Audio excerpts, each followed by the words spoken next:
Эльмира Байрамали и Эльмира Черкезовой.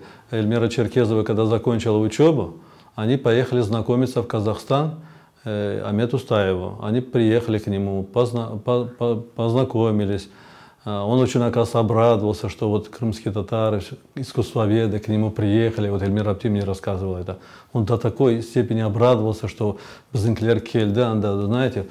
И вот в это время вот, Амет Устаев Эльмира Байрамали эту работу подарил, оказывается.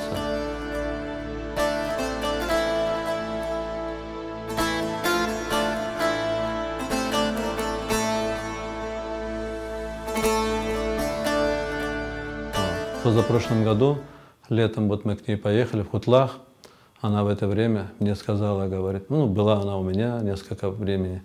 И вот Айтым ага, говорит, я вот посмотрела, говорит, я теперь уже спокойно, говорит, вот она решила эту работу какому-то музею, кому-то подарить. Вот она все время, даже вот мне сама говорит, вот я наконец-то, говорит, эту работу, я за эту работу спокойно, она в хороших руках и в хорошем месте, и вот достойно это будет, біздің халық үшін деп, она мне эту работу подарила.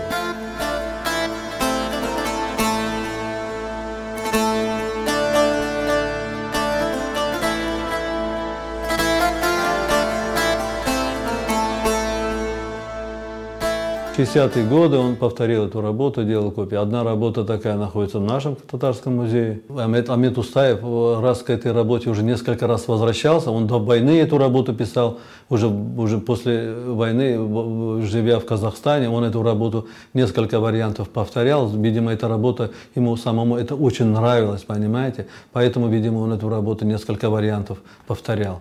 Поэтому это Кедай, это известная работа, много печатается. Это самая, оказывается, много печатаемая работа. Вот это мне Мамут ага рассказывал.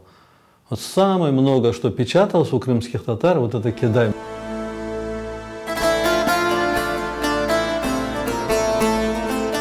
Характерная работа. Иногда даже, знаете, вот просто, когда вот даже вот фотографии кому-то показываешь, сразу притягивает. Эта работа вот даже вот кто не сильно увлекается живописью или там что, вот когда видят они эту работу, да, ну действительно эту работу вот, нравится всем, она очень сильно написана, там характер передан.